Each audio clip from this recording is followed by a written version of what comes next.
And I'm telling you that when you've been places and you've traveled around the world and you've ministered to some of the most difficult situations and you know the power of God, there's nothing like being in the midst of heathens and letting God get the glory.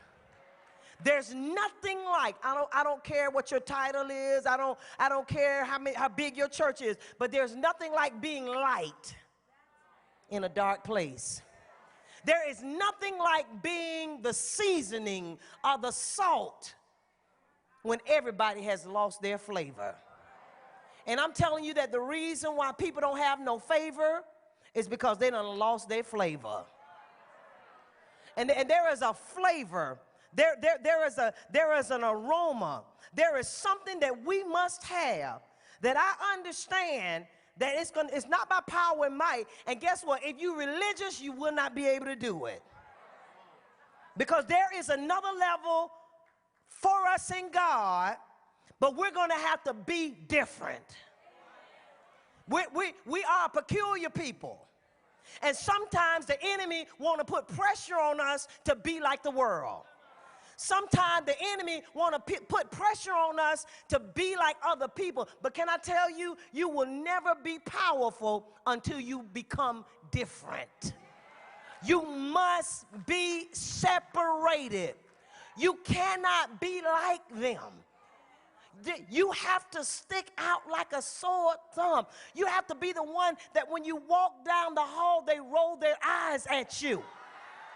And see, this is a way that you won't make it in being different. If you don't understand that to be different, you're going to have to be unliked. You're going to have to be hated. If you want to be like Jesus, let me tell you something. The world hates Jesus.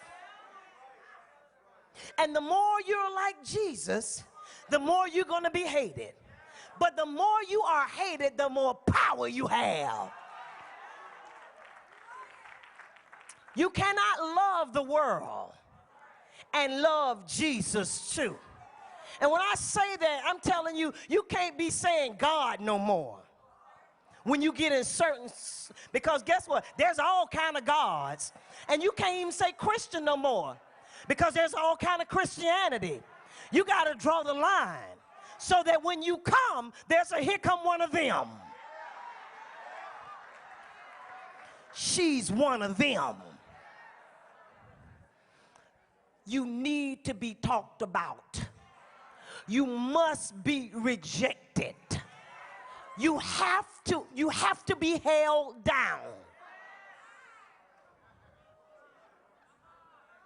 You ain't gonna really be anointed until a whole lot of folks start not liking you.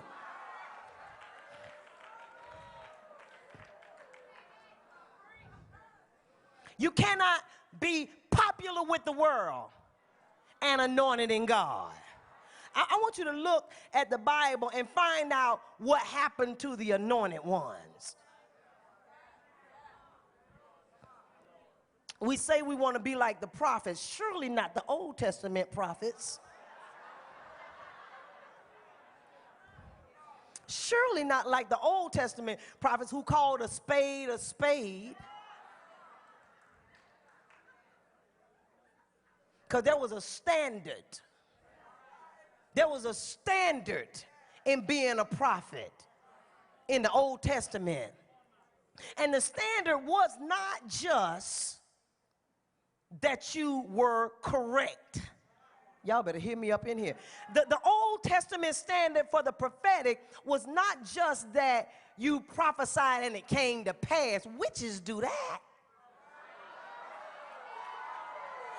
Psychics do that. So what makes you any different from a psychic? And how do I know you're not a witch?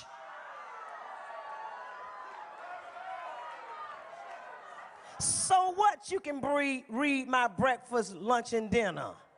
They got hotlines all day long in New York. You can get that done.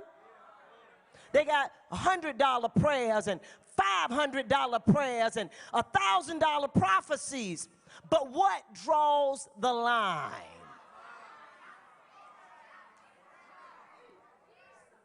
You got to be peculiar. You got to be different. You got to be talked about. You got to be rejected. You got to be alone. Oh, nobody don't want to hear that. Because, see, there's something in me that need attention. You got to be ignored for God to put his spotlight on you. Everything you thought you needed, I come to tell you, you don't need. Because that's what the enemy want to prime us up and raise us up to think that we got to be like this one and we got to be like that one. But you know, God can only anoint you.